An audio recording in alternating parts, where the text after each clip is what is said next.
Hello students, हम मनु श्रीवास्तव स्वागत करते हैं आपका वन वर्ड सब्स्टिट्यूशन की 2020 सीरीज में।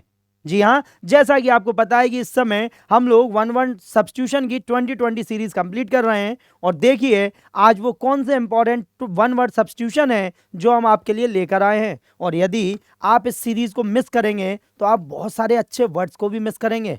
तो फिर ध्यान से देखिए, अंत तक देखिए और देखिए कि कितने अच्छे तरीके से आप आने वाले एग्जाम में इंग्लिश में स्कोर कर पाएंगे। तो चलिए फिर शुरू करते हैं। तो आज जो फर्स्ट हमारा वन वर्ड सब्स्टिट्यूशन है वो है ऑबिचुअरी। ठीक है, ऑबिचुअरी मतलब, ऑबिचुअरी का मतलब होता है मृत्यु लेख। जी हाँ, जब कोई इस दुनिया को छोड़ के चला जाता है, उसका स्वर्गवास हो जाता है, तो उसके बारे में उसके रिलेटिव्स, उसके पहचान जानने वाले अखबार में, न्यूज़पेपर में एक आर्टिकल देते हैं। बताया जाता है कि वो क्या थे, क्या करते थे, उन्होंने क्या क्या किया, और उनका एक फोटो भी होता है उसमें। तो it is called a notice of a death of a person often with a biographical sketch as in a newspaper. तो यहाँ पर हम ध्यान रखेंगे मृत्युलेख। उसके बाद है एलिजी। एलिजी का अर्थ क्या होता है? एलिजी मतलब शोक गीत, वो कविता जो किसी के जाने के बाद लिखी जाती है, गम में लिखी जाती है, वो एलिजी कहलाती है। तो शोक गीत, a poem of serious reflection expressing grief, sadness और लॉस। ठीक है, तो शोक गीत एलिजी कहा जाता है। उसके बाद है ऑब्लिवियन। ऑब्लिवियन मीन्स क्या होता है? ऑब्लिवियन का मतलब होता है चेतना शून्य। जी हाँ, आपको पता ही नहीं है कि आपके आसपास क्या चल रहा है, आप बेखबर हैं, चेतना शून्य है, विस्मरण स्थिति में, the state of being unaware और unconscious of what is happening. ठीक। उसके बाद है एडवर्टाइजमेंट। तो एडवर्टाइजमेंट तो हम लोग इस समय भरे डले हुए हैं हर जगह। अब तो आप देखेंगे कि जो पेड हमारे एप्स हैं, जो जिनमें हम वेब सीरीज देखते हैं, वीडियोस जो हैं, उनमें भी ऐड आने लगे हैं। प्राइम वीडियोस भी अब ऐड दे रहा है। ठीक है, तो यहाँ पे हम ध्यान रखेंगे, अ नोटिस और announcement in a public medium promoting a product, service और इवेंट, विज्ञापन। हाइड्रोफोबिया हम पढ़ चुके हैं पहले। हाइड्रोफोबिया, फोबिया मीन्स हमने आपको बताया था फियर ऑफ समथिंग, फोबिया। और यहाँ पे हाइड्रो मतलब पानी, तो जल का डर, पानी का डर, फियर ऑफ वाटर। ठीक है, बॉटेनोफोबिया। बॉटेनोफोबिया मतलब वृक्षों का डर। ठीक है, पेड़ों का डर, पेड़ों से भय लगना। It is called botanophobia and irrational fear of plants. उसके बाद है बिब्लियोफोबिया। जी हाँ, बिब्लियोफोबिया मीन्स क्या होता है? तो बिब्लियोफोबिया मीन्स होता है जब आपको किताबों से डर लगे। जी हाँ, किताबें प्यार करने के लिए होती हैं, लेकिन अगर आपको किताबों से डर लग रहा है तो 100% है कि आप बिब्लियोफोबिया के शिकार हैं। ठीक है, और ये अच्छी बात नहीं है, क्योंकि आपका विकास कई हद तक बुक्स की ऊपर ही डिपेंड करता है। आप जितनी अच्छी किताबें पढ़ेंगे, आप उतना ही आगे बढ़ेंगे। नेक्स्ट है माइक्रोफोबिया। माइक्रोफोबिया मतलब छोटी छोटी चीजों का डर, an irrational fear of small things.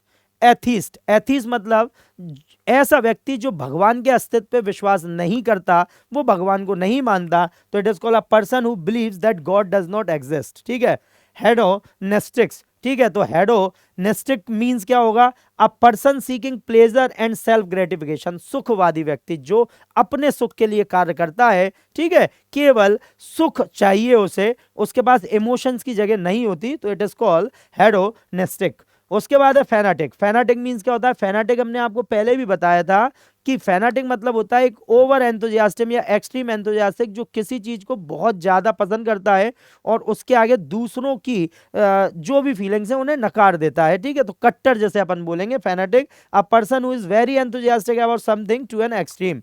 Epicurean. Epicurean मतलब क्या होता है? जो खाने पीने का बड़ा शौकीन हो, चटोरा जैसे अपन बोलते हैं, विलासी व्यक्ति, उसे हम बोलते हैं एपिक्यूरियन। जैसे आपने अवध के अंतिम नवाब वाजिद अली शाह के बारे में सुना होगा, the last Nawab of Awadh means Lucknow, Wajid Ali Shah.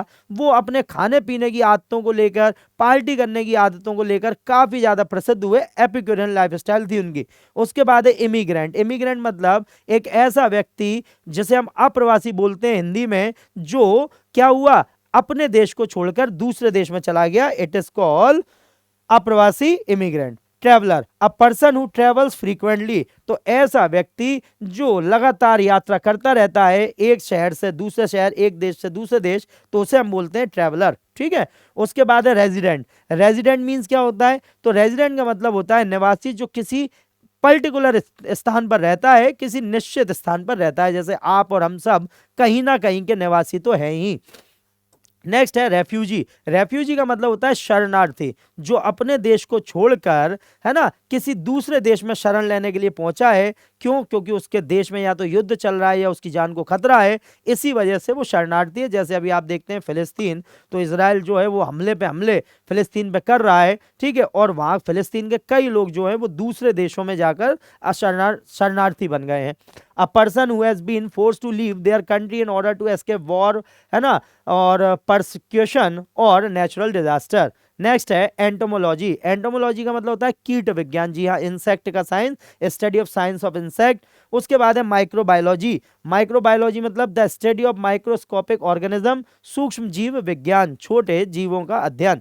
उसके बाद है एंथ्रोपोलॉजी। एंथ्रोपोलॉजी मतलब मानव विज्ञान, जी हाँ, मानव की आदतें, मानव की सोसाइटी, मानव का विकास, मानव का कल्चर, सभ्यता, ये सब जिसके अंतर्गत अध्ययन की जाती है उसे हम बोलते हैं anthropology, the study of human beings specially their societies and culture. And next है ecology, the study of the relationship between living organism and their environment.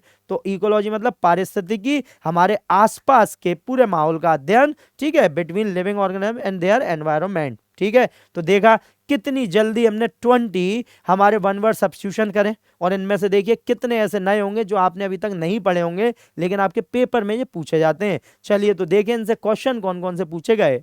तो a person notice of a death of a person often with a biographical sketch as in a newspaper। तो इसके लिए क्या हो जाएगा? इसके लिए हो जाएगा obituary। क्या हो जाएगा? obituary।